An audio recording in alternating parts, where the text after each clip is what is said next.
عام طور پر جب مدر سے ان کی 8-9 سال کی بچیوں کو ماہواری سے متعلق آگاہی دینے کی بات کی جائے تو ماؤں کا عموماً جواب ہوتا ہے کہ ہمیں تو 12-13 سال کی عمر میں پیریڈ شروع ہوئے تھے، اسی لیے ہماری بچی کا وقت ابھی دور ہے۔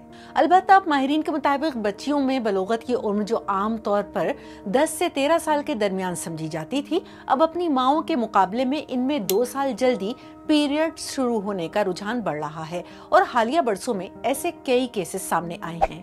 ایسا ہی ایک کیس انڈیا کی ریاست مہاراشٹر سے بھی رپورٹ ہوا، جس میں ایک 6 سالہ بچی کو ماہواری شروع ہو گئی۔ بچیوں میں پیریڈز جلد شروع ہونے کا رجحان کتنا عام ہو رہا ہے اور اس کی ممکنہ وجوہات کیا ہو سکتی ہیں، اور بلوغت شروع ہونے کی عام نشانیاں کیا ہیں؟ اس حوالے سے ہم نے جب ڈاکٹر سے بات کی تو انہوں نے سب سے پہلے ہمیں یہ بتایا کہ بچیوں میں اگر 8 سال اور لڑکوں میں 9 سال کی عمر سے پہلے اگر بلوغت کے آثار نمایاں ہوں تو اس کو قبل از وقت بلوغت یعنی پریکاشس پیوبرٹی کہا جاتا ہے۔ جب بچیوں کا قد تیزی سے بڑھنے لگے، جسمانی خد و خال میں بھی تبدیلی نظر آئے اور پیوبک ایریا یا زیر ناف بالوں کی گروتھ شروع ہو جائے تو سمجھ جائیں کہ 6 ماہ سے 1 سال کے اندر اندر ماہواری شروع ہو سکتی ہے۔ قبل از وقت بلوغت کی وجوہات جاننے کے لیے تحقیق ابھی جاری ہے، تاہم ماہرین کے مطابق اس کی چند وجوہات ہو سکتی ہیں۔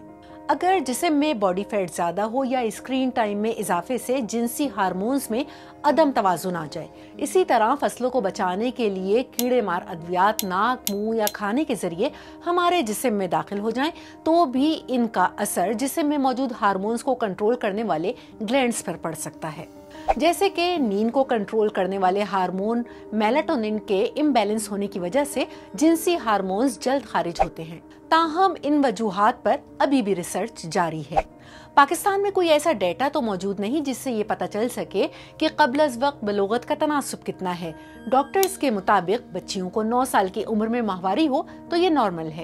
90% کیسز میں کسی علاج کی ضرورت تو نہیں ہوتی، تاہم بچیوں کو اس کا علاج اسی وقت کیا جاتا ہے اگر ماہواری 8 سال کی عمر یا اس سے پہلے ہو جائے۔ ڈاکٹرز کے مطابق اگر 8 سال کی عمر سے پہلے پیریڈ شروع ہو تو اس سے عموماً طبی پیچیدگیاں نہیں ہوتی، البتہ بچیوں پر سوشل اور سائیکولوجیکل پریشر ضرور پڑتا ہے۔ تاہم اسی لیے بچیوں کو آگاہی دینا بہت ضروری ہے تاکہ وہ اس نیچرل پروسیس کے شروع ہونے پر گھبراہٹ کا شکار نہ ہوں۔